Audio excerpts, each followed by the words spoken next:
Bonjour mes amis de Zitata et puis singulièrement d'À Contretemps.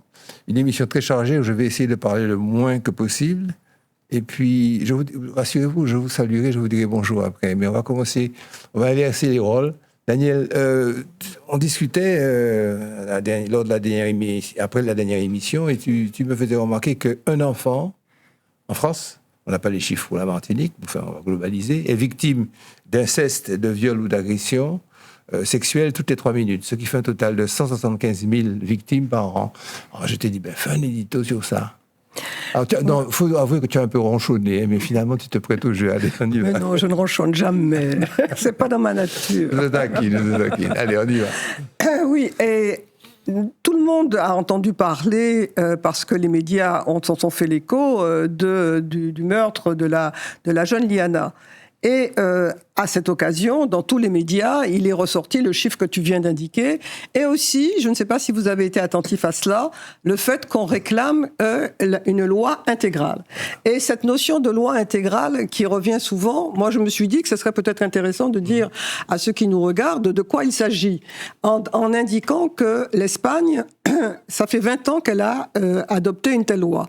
Une loi intégrale, c'est en quelque sorte une loi cadre, et une loi qui prend la problématique. Alors ça concerne aussi bien les violences faites aux femmes que les violences sexuelles faites aux enfants.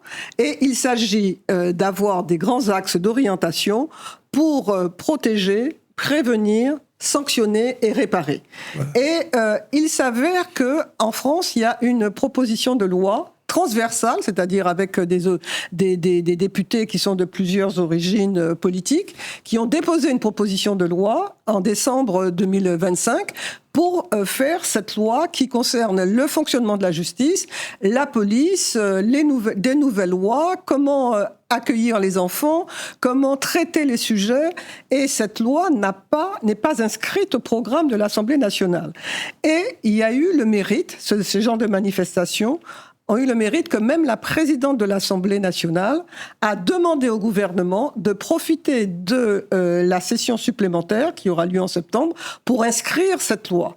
Donc, par conséquent, on peut espérer qu'au lieu d'avoir, en fonction de chaque incident ou drame, pas incident, drame qui se déroule, qu'on ait une loi qui intervienne de façon sectorielle, qu'il y ait une prise en compte globale, on peut l'espérer, parce que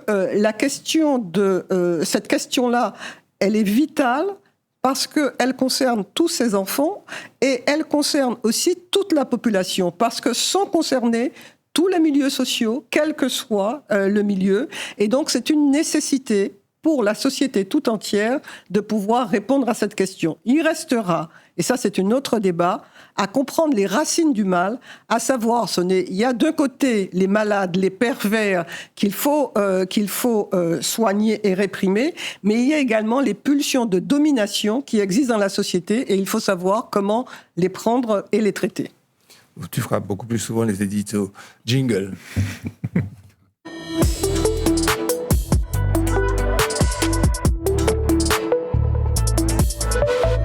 Emmanuel, bonjour. Je fais le sommaire de l'émission. Tu devras nous traiter de la débâcle de la social-démocratie française et la montée des radicalités. Alors, on a compris, elle est film. Frédéric va traiter de propositions faites par le bâtonnier Njimbe pour que nous vivions dans le plus grand des bonheurs outre-mer. Christian va envisager les conséquences d'un opérateur en moins avec la fusion qui va se faire, opérateur téléphonique, téléphonie mobile. L'Église face à l'intelligence artificielle, tu deviens spécialiste. Pourquoi l'encyclique de Léon XIV interpelle bien au-delà du monde catholique? Ça va être toi, Frédéric. Vol vers les Antilles, le tarif de l'abandon. Qu'est-ce que tu penses du titre? Un excellent titre. Voilà, ça va. En culture, Daniel va nous parler de ces milliardaires plus forts que les États, mais avant, elle nous aura expliqué et nous a dit, elle va nous éclairer sur à qui appartient la Martinique. Oh, jingle.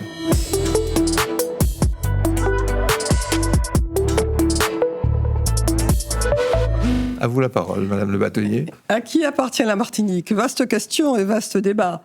Et cette question, en fait, ne fait pas référence qu'à la propriété.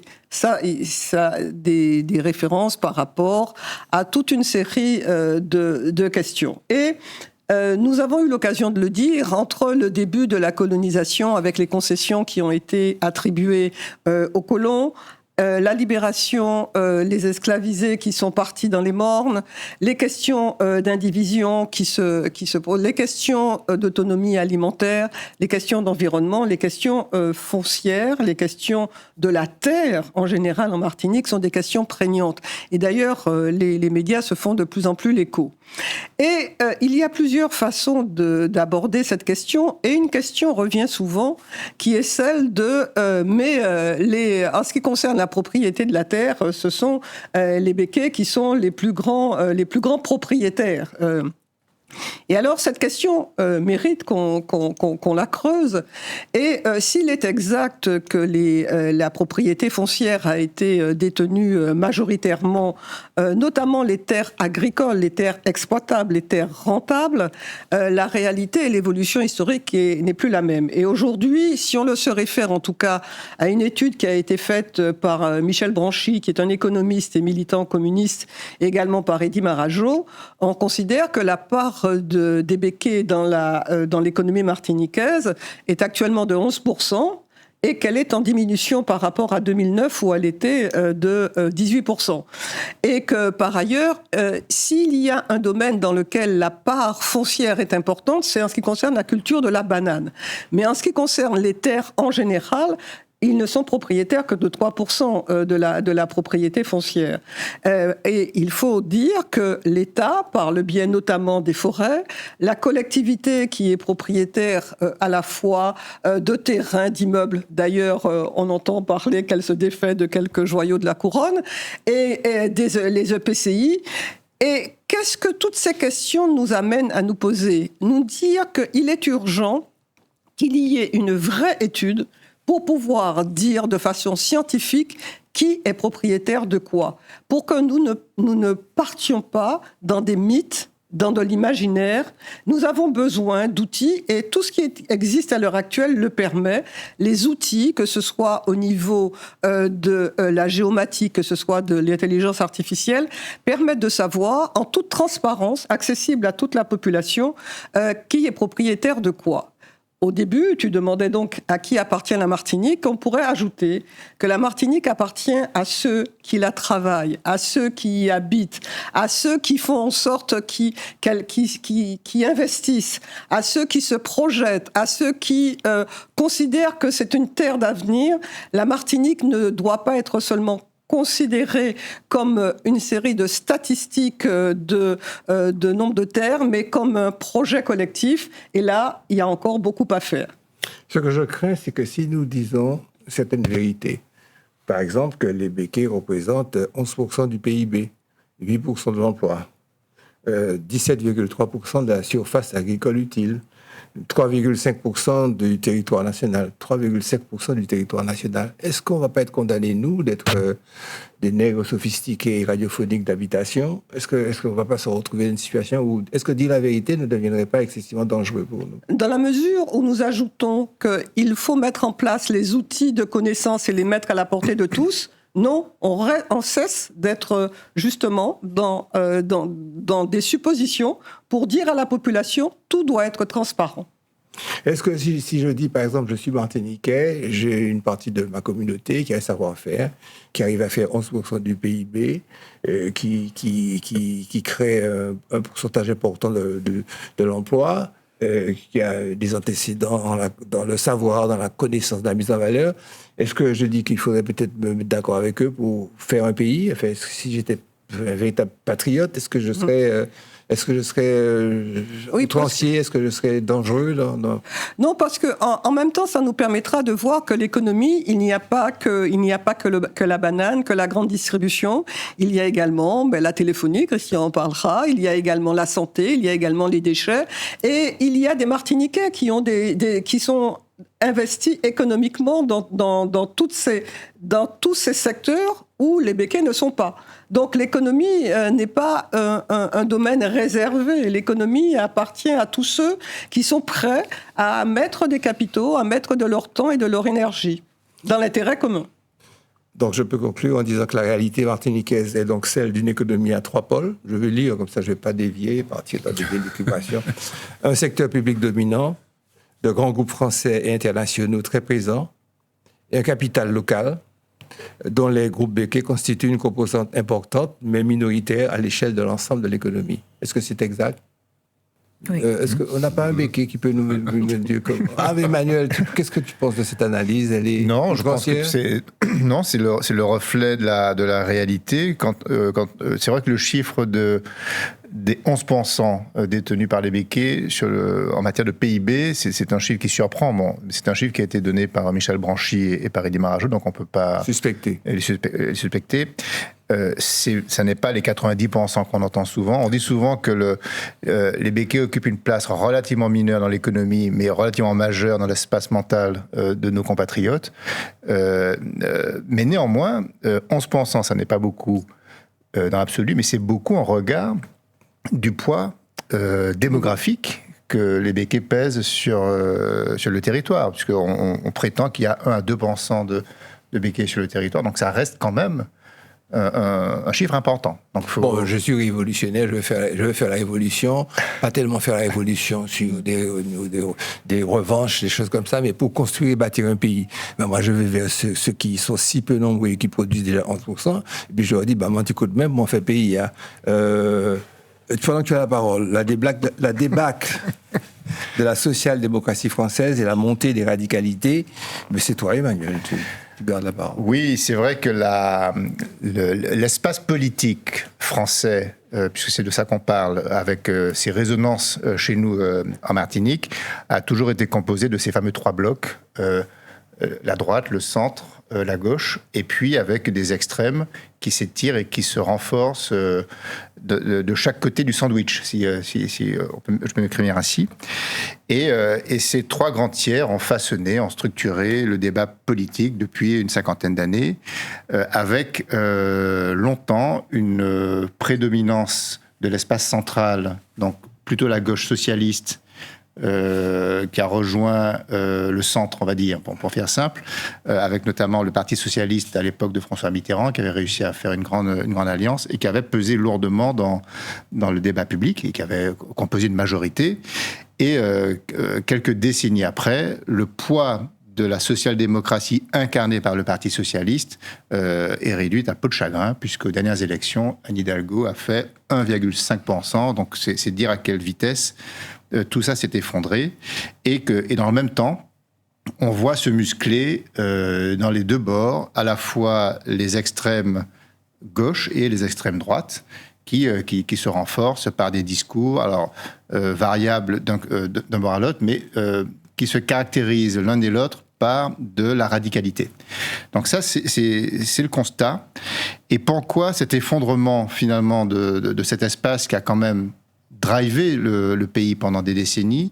Eh bien, moi, je vois 2 grandes causes.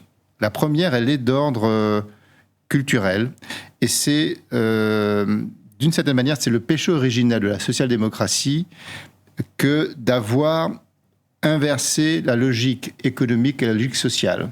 Longtemps, la social-démocratie a mis exactement sur le même pied d'égalité les objectifs sociaux avec les objectifs économiques.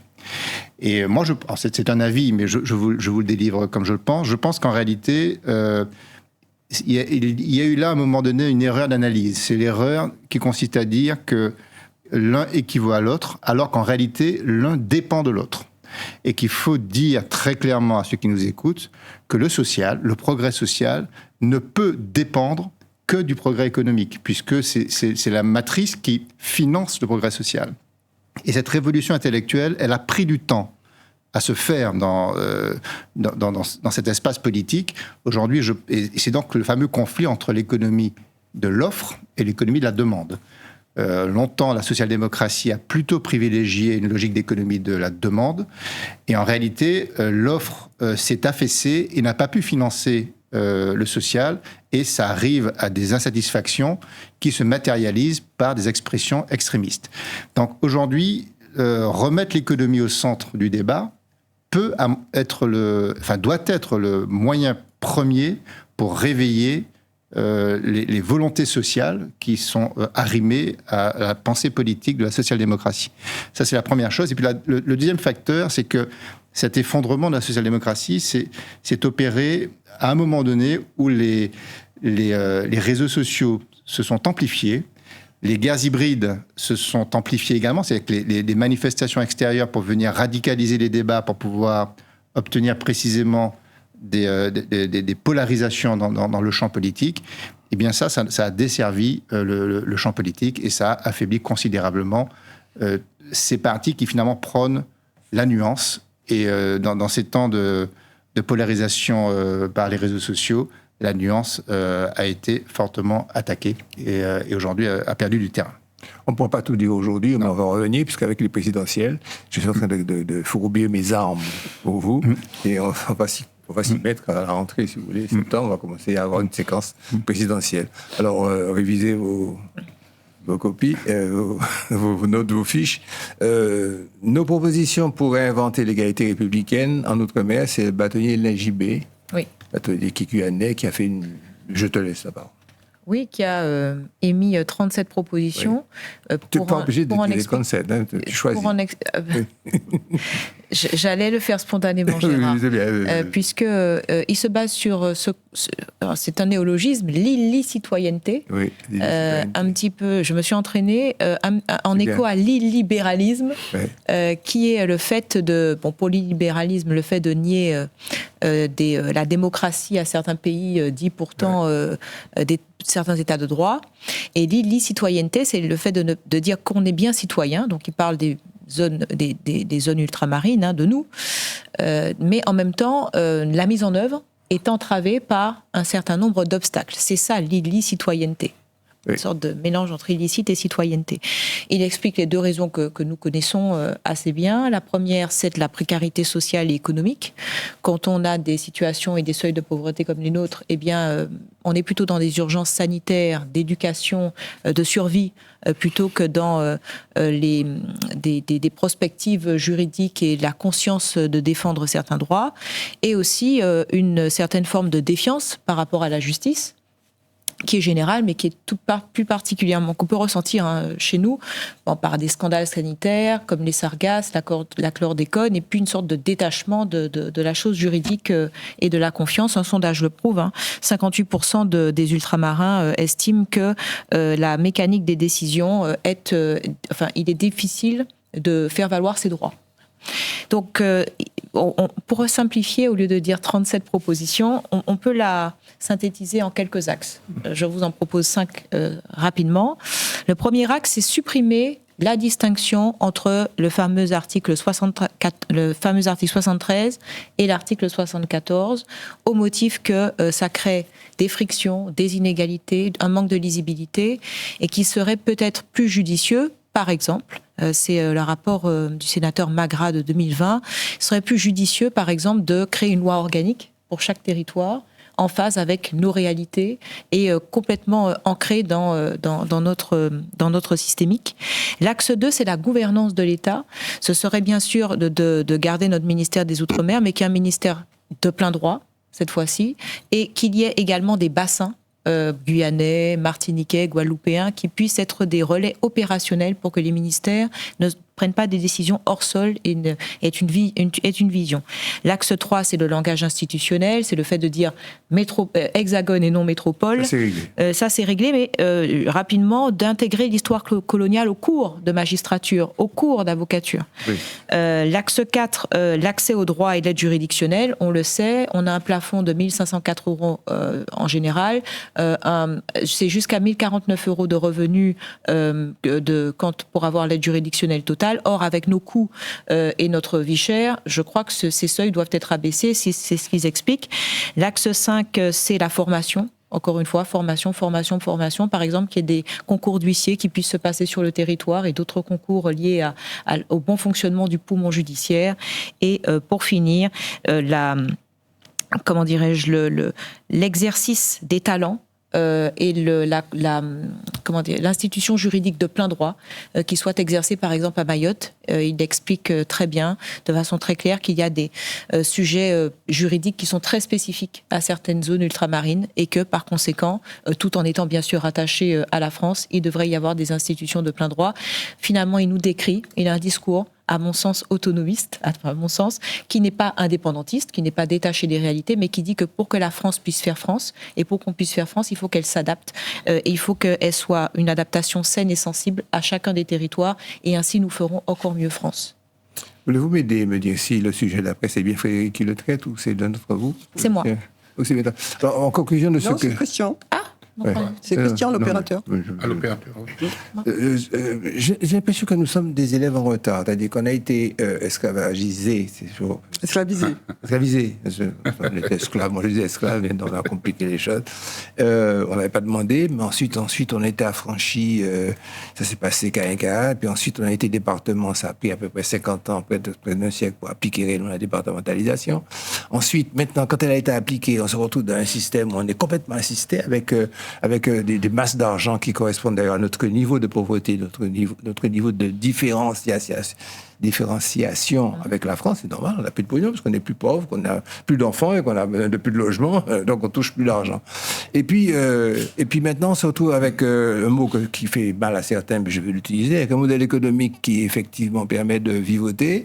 Et puis on nous dit que, le bâtonnier de JB qu'un ami personnel, à Daniel et moi, nous dit il faudrait faire ça, comme si on ne s'en rend pas compte qu'en fait, on est comme si on voudrait remettre un boulon foiré. Quand tu as foiré le boulon, il ne va pas se visser. Et qui c'est qui va prendre la décision de changer ce modèle économique, de dire bon, on va investir, on va faire la zone économique sociale, c'est ça. On va faire des choses sérieuses, on va sacrifier ça pour ça. Donc on est en train de tourner autour du pot. Nous-mêmes aussi dans nos émissions, on tourne le pot. l'NJB lui il dit on va mettre un petit pansement là, un petit truc. Mais c'est bien, il faut quand même essayer parce que nous ne sommes pas révolutionnaires, n'est-ce pas? Attends-nous. Je vais lui poser la question. Christian traite le problème de la communication. Oui, alors la presse en a beaucoup parlé. Effectivement, vous savez que le mobile, aujourd'hui, le marché du mobile, c'est quelque chose de conséquent. Nous qui parlons d'économie tout le temps, l'économie de la communication, la place du téléphone portable, c'est un truc révolutionné. Alors, faisons un petit peu un regard sur la carte un petit peu de comment ça se présente en France. Orange a 29% du marché. Ça correspond à 22 millions d'abonnés. Pas mal. Il est suivi par SFR, 19 millions d'abonnés, 26% du marché. Bouygues, de son côté, a 24% du marché avec 18 millions d'abonnés. Et puis après, nous retrouvons Free avec 15 millions d'abonnés. Bon. Ce qu'il faut savoir, c'est que depuis quelque temps, SFR dégringole un peu. C'est-à-dire qu'il y a beaucoup plus de clients, ses concurrents voient augmenter leur clientèle, alors que SFR dégringole un peu. Bon. Alors, quand une entreprise commence à dégringoler, même si elle ne perd pas de l'argent, on s'interroge, forcément. Et puis, on est susceptible d'être racheté par d'autres. Alors, c'est ce qui est en train de se faire, parce que Bouygues, aujourd'hui, ils ont fait un consortium avec Orange, et ils se proposent de racheter SFR. Alors, forcément, ça a des conséquences. Ça a des conséquences sur les emplois à SFR. Ça a des conséquences sur les mutations des offres du marché. Ça a des conséquences sur les prix. On passe de 4 opérateurs à 3 opérateurs. Donc voilà, les 3 opérateurs se partagent le marché.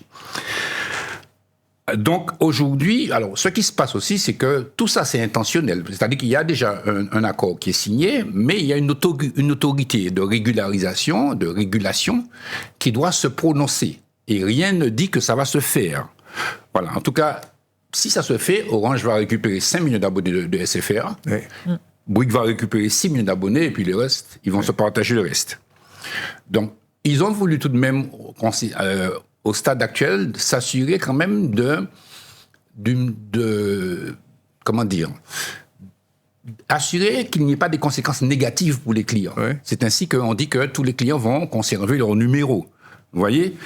Voilà. Mais les prix, donc, les prix aussi. Alors, ils ont pris une certaine disposition pour que les prix n'augmentent pas trop. Mais encore, tout sera statué, si vous voulez, en 2027, lorsque l'opérateur va statuer dessus. Mais pour l'instant, ce n'est pas encore finalisé. Mais c'est l'orientation, en tout cas, que prend cette économie du marché du mobile en France. Voilà. Tout le monde sur le plateau a ricané silencieusement lorsque tu as affirmé avec beaucoup d'optimisme que les prix ne vont pas changer. Ah non, c'est ce qui... Non, j'ai dit que dans les discussions qu'il y a eu, on a voulu s'assurer aussi de la protection des consommateurs. Hors inflation.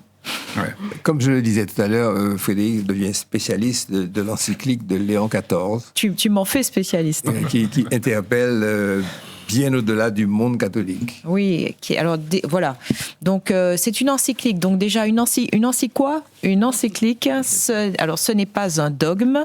Une encyclique est une prise de position du pape où il met en jeu son discernement, la hauteur de son discernement spirituel. Ouais.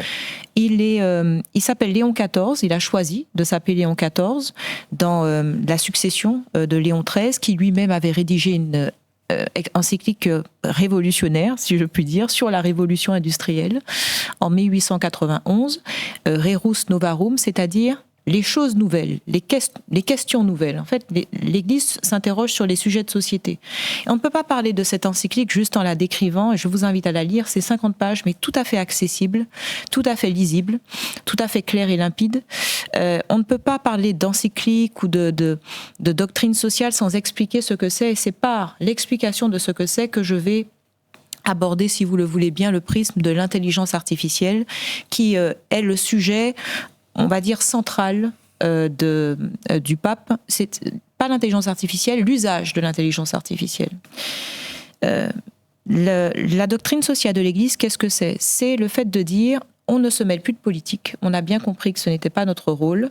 Nous nous occupons des affaires spirituelles, l'État s'occupe des affaires temporelles. Néanmoins, nous avons notre mot à dire parce que l'annonce de l'Évangile, c'est de pouvoir s'occuper de tout le monde, de tous, et de pouvoir parler à tous. Voilà, c'est ça la doctrine sociale de l'Église.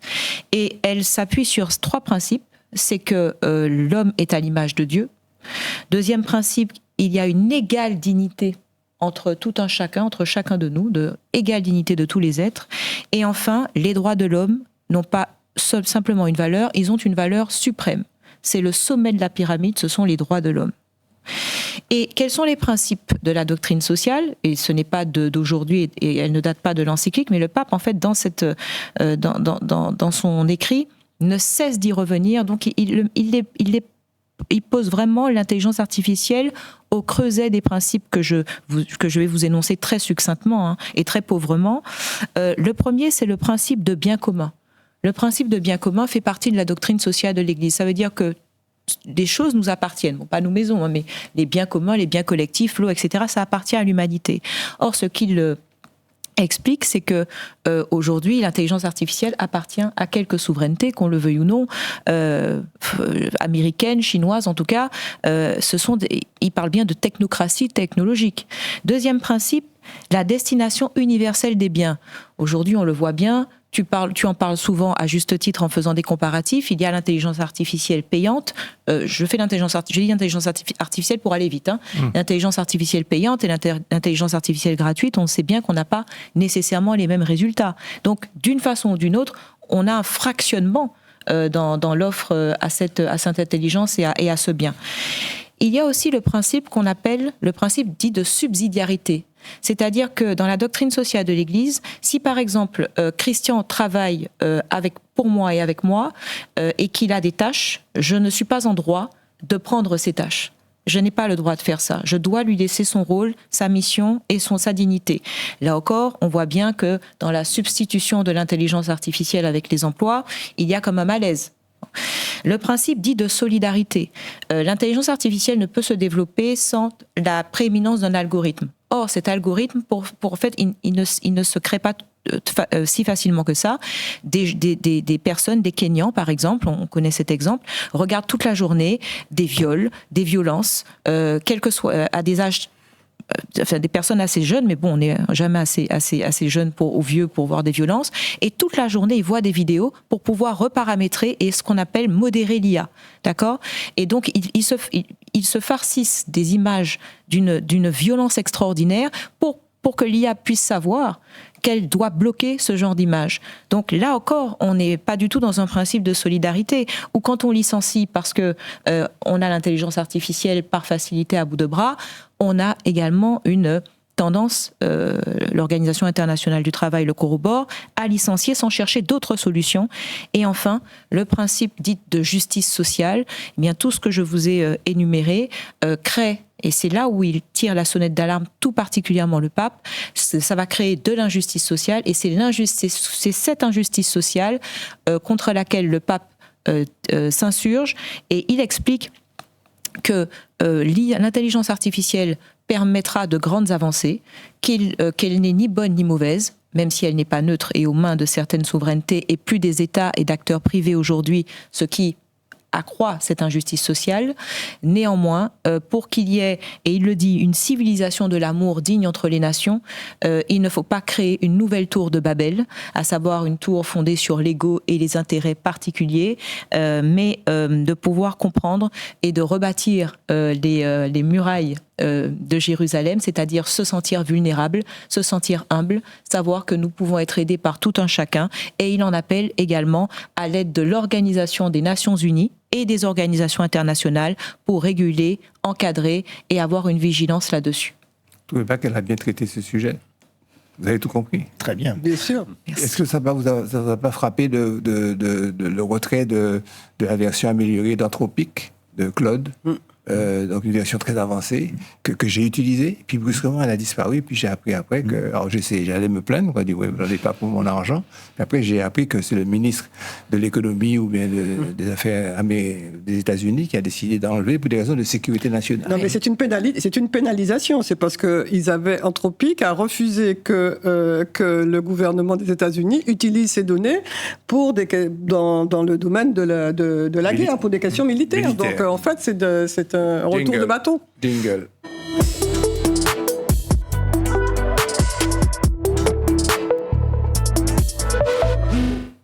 Emmanuel. Oui. Vas-y, je ne présente même pas ton sujet, tu sais ce que tu as à faire. Oui, c'est sûr. Tu m'as demandé de traiter le sujet délicat du tarif des avions entre les Antilles et l'Hexagone. Je plane. Voilà, avec notamment oui, c'est le cas de le dire, avec un angle, mais qui est un angle admis par, je dirais, la pensée unique, qui est de dire il y a abus sur les tarifs quand on est ultramarin. Alors j'ai creusé pour bien vérifier s'il y a abus. Et là, le résultat est un petit peu plus mitigé et je vais vous expliquer pourquoi.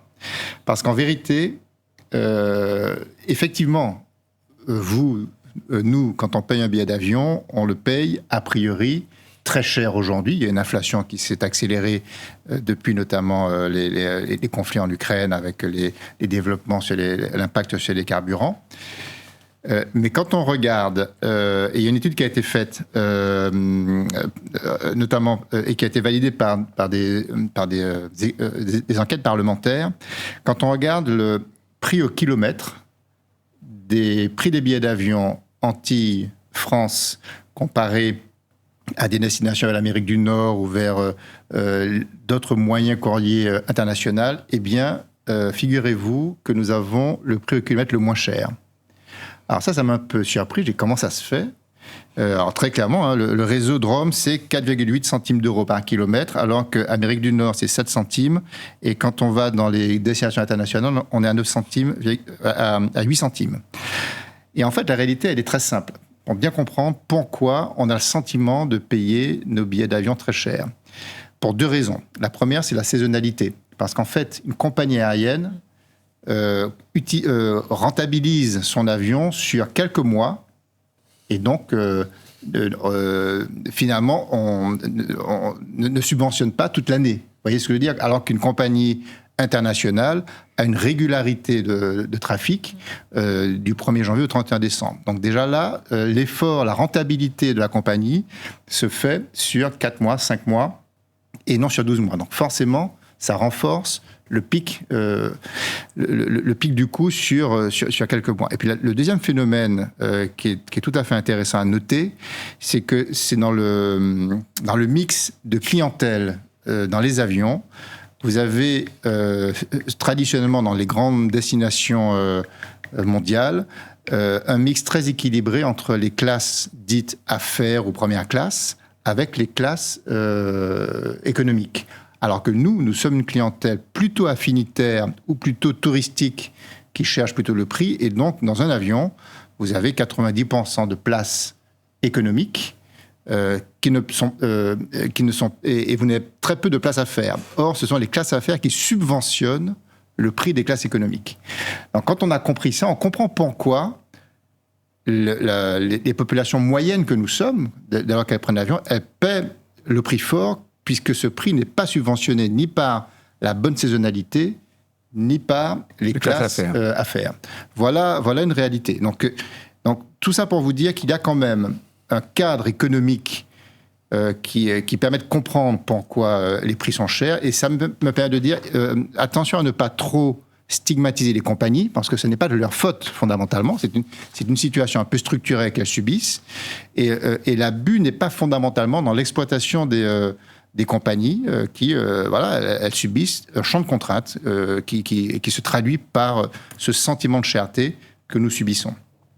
Mais cela étant posé, si en effet, il faut quand même faire en sorte que les classes moyennes puissent payer un billet d'avion à un prix correct, et là on revient sur le fameux débat qui a déjà eu lieu à plusieurs reprises ici, c'est le débat sur la continuité territoriale, parce que là encore, les choses ne sont pas tout à fait égales.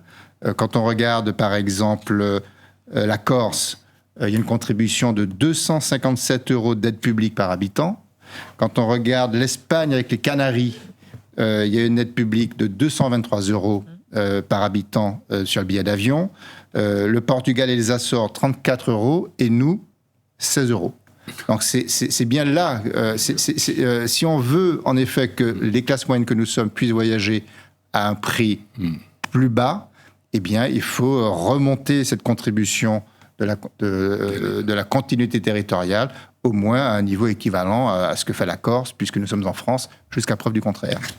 Si on veut que le modèle économique martiniquais, qui est un système de consommation, parce que c'est comme ça que toutes les règles, la loi, les principes même du commerce sont, il faudra faire des efforts extraordinaires. Si on veut que cette continuité territoriale s'instaure, il faudra faire des efforts. Alors, qui doit faire l'effort ? Qui doit commencer d'abord ?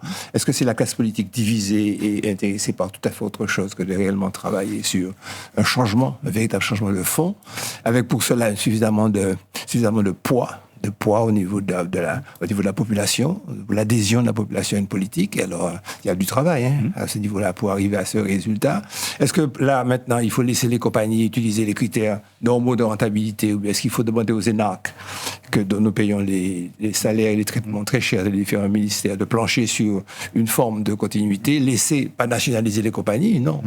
Ça n'a jamais fonctionné et ça se saurait si nationaliser rendait les grandes entreprises rentables. Si je puis me permettre, parce que je pense que en fait tout le monde a son rôle à jouer. Je sais que Frédéric a longtemps parlé de ça, de l'activation par exemple du marché du tourisme d'affaires. Ah oui. Ben voilà un moyen très opérationnel de faire en sorte qu'il y ait des rentrées d'argent par des classes supérieures qui viendraient subventionner les tarifs. Donc, vous voyez, chacun a son rôle à jouer, y compris les instances touristiques locales. Jingle pour que Daniel nous explique quelque chose de très important. Jingle.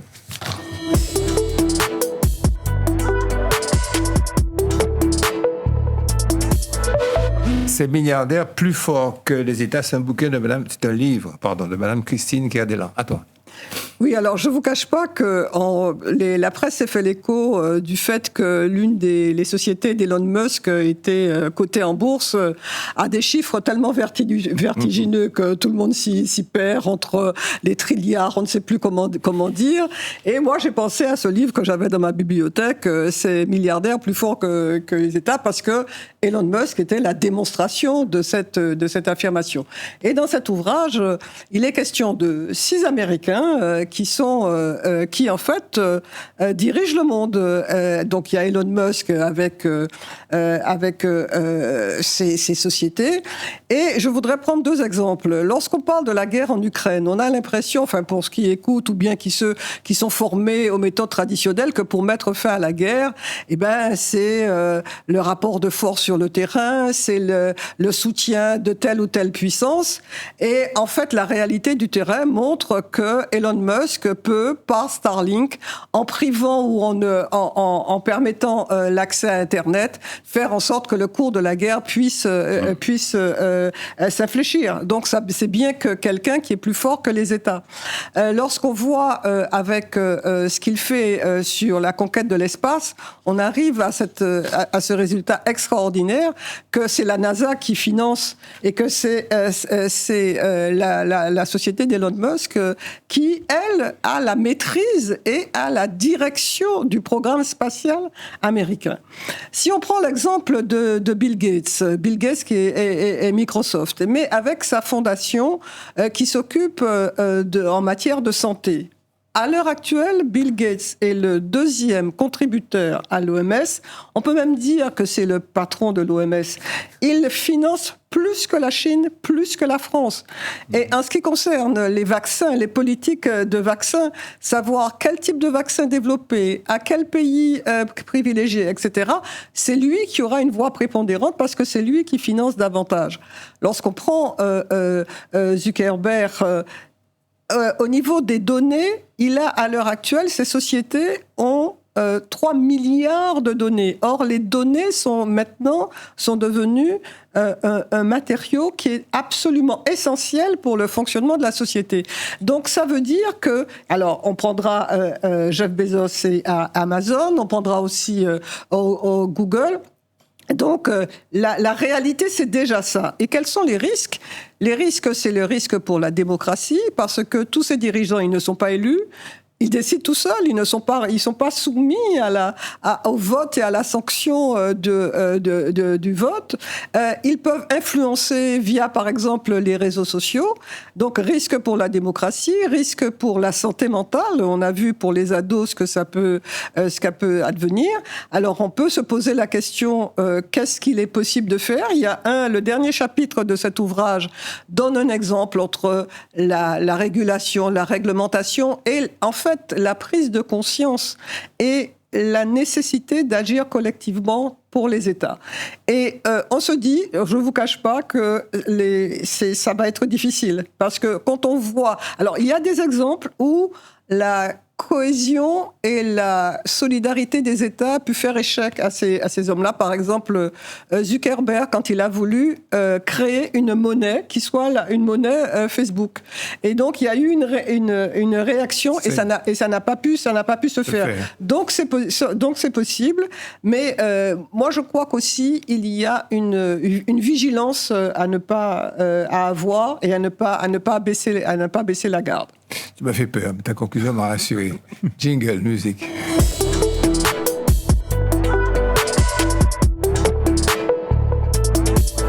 Alors, aujourd'hui, c'est un grand jour parce que Christian, montre-nous ton livre.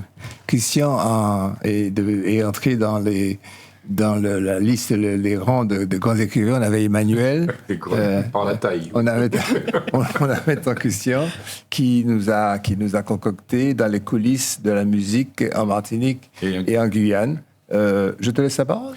Ben, si tu veux bien, effectivement. Alors, j'ai eu une vie. Alors, c'est un peu un de mes chapitres. Une aventure exceptionnelle. Voilà, j'ai vécu cette aventure de propager le droit d'auteur. Vous êtes des avocats, enfin vous êtes des gens... C'est quelque chose de bien particulier, la propriété intellectuelle. J'ai eu cette mission de la propager, de la faire connaître, de la partager, et puis de construire un peu l'économie culturelle, si vous voulez, de nos territoires. Voilà, je ne vais pas être très long. Et donc j'ai écrit cet ouvrage où je parle de mes expériences dans 2 territoires, parce que j'ai beaucoup vécu en Guyane. J'allais 6 fois par an en Guyane, et j'ai vécu beaucoup. Donc voilà, alors j'ai simplement, pour être très concis, plusieurs parties de mon livre sont précédées par des titres de chansons qui ont pour objectif, si vous voulez, de dépeindre un petit peu le sujet dont je vais parler. Au départ, c'est « À tout petit » de Pierre-Louis, qui parle de mon enfance. Ensuite, si vous voulez, c'est Claire de Nuit à l'Escale, de Daniel Raveau, de La Perfecta. Ensuite, c'est Air sous Songé. Et après, c'est Moi descendre Saint-Pierre.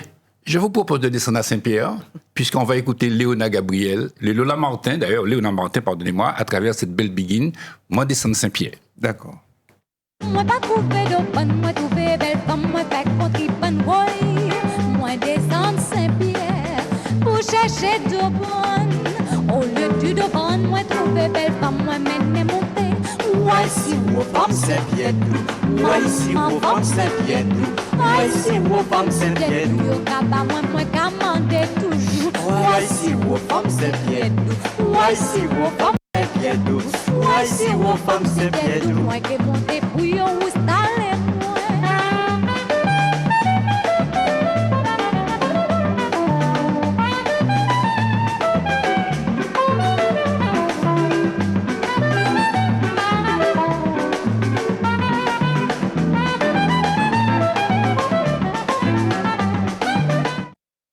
Donc, je parle dans un premier temps de mon enfance en musique, de la vie à Saint-Pierre, comment les chansons traditionnelles, ça fait plaisir d'écouter cette tradition. Et puis je parle à un moment donné de l'ORTF, puisque dans ce monde médiatique dans lequel on est aujourd'hui, il faut savoir que dans le temps, on avait une seule radio. C'était l'ORTF qui existait. Et pour cela, j'ai choisi une chanson de Michel Godzom qui s'appelle Aliénation. Écoutez le texte. C'est des aliénés, des super sous-développés, pas ni personnalité, bagaille tout le monde nous capopier, et nous t'ayons souvent l'école, tout ça doit prendre ces métropoles, automne, hiver, printemps, été, Martinique pas qu'à exister, nous c'est des aliénés, des super sous-développés, pas ni personnalité, bagaille tout le monde nous capopier.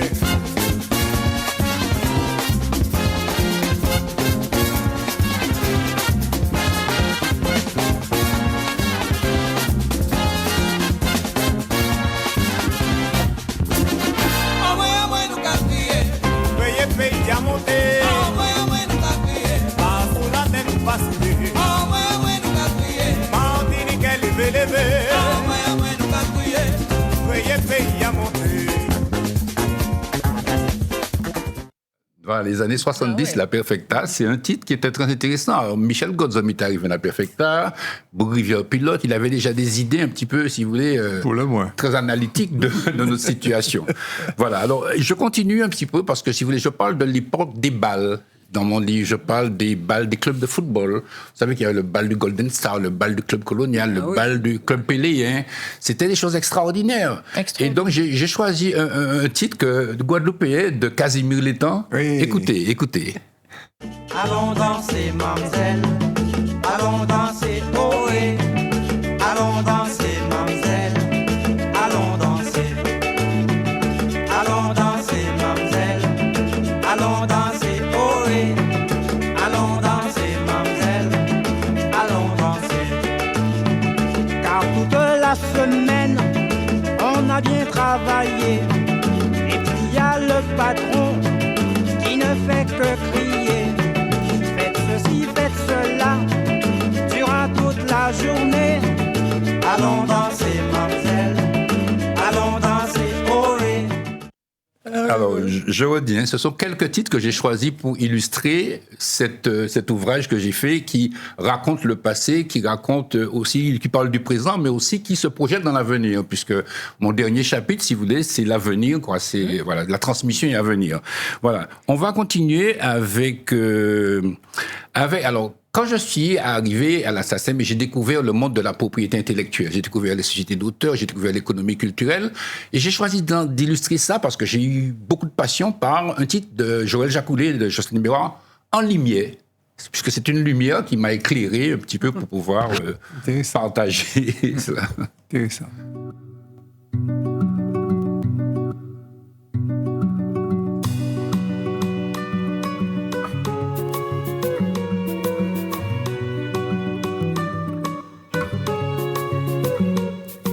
Délai, moi tout seul assis en cabane, mon qu'à songer, mon qu'à tomber, tout ça qui fait moi monter les sons. Mais on la voit toujours dit moi pas fun, et puis pas de la vie à pour apprendre, bonheur c'est un bel fleur qui bonne. Les mots tombés, m'ont élevé, cherché djembe, m'en parlé, menti, ça arrivé, mon douce. Et ni de lait, mon faux, ni de lait floco, mais si on l'a encore, c'est pas si ni en lumière, en trésor. Alors, évidemment, arriver dans un pays comme la Martinique et puis dire qu'il faut payer les droits d'auteur parce que tu diffuses la musique, c'est pas évident, hein. Donc, j'ai pris des calottes.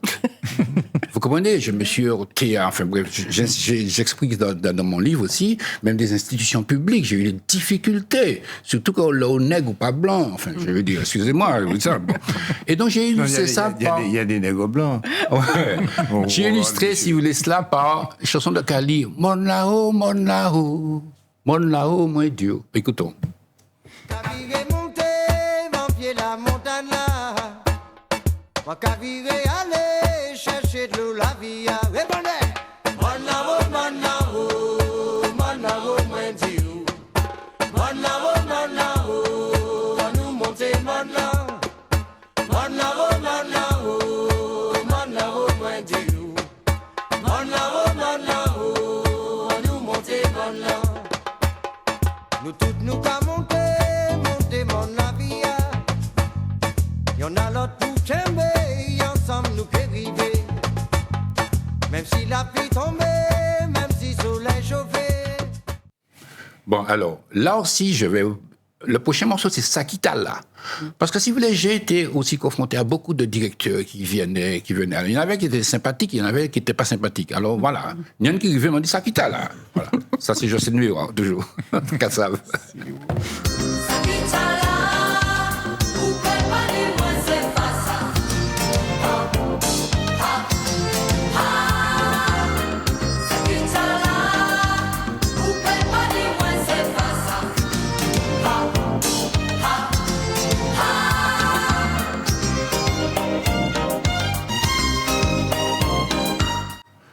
Et mon dernier titre, c'est Moins rêvé, de Mano Césaire, Malavoie, parce que je me suis projeté dans l'avenir, quoi. Et je fais, mon dernier chapitre, c'est Transmission et Avenir. Donc, Moins rêvé.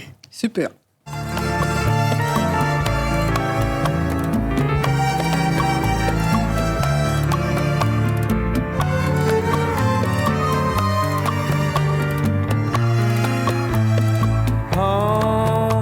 Petit garçon, t'es qu'à rêver, t'es qu'à songer qui ça allément les moins en ciel bleu en nuage là, puis qu'à gâter qui ça allément les moins.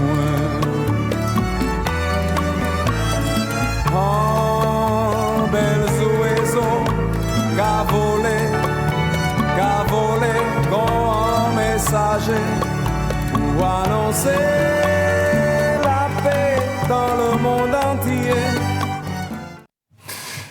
Merci, Monsieur Boutan. Merci pour cet ouvrage. Montre-le-nous encore, même si on l'a montré à l'affiche. Comme c'est la fête des pères, Qu'est-ce que j'allais dire ? Et c'est la fête de la musique aussi. Hein, donc, voilà. Sinon, vous remerciez. Dans les coulisses. Oui, absolument. Sinon, vous remerciez pour votre participation. Remerciez la technique, remerciez Mehdi, remerciez David, remerciez Johan, remerciez tout le monde. Ça fait longtemps que je vous ai remercié. Mais enfin, on sait que vous êtes là avec nous. C'était par la qualité de l'émission et des images. On sait que vous êtes derrière nous, avec nous, et que vous nous accompagnez. Oui, c'est bien. À la semaine prochaine. À bientôt.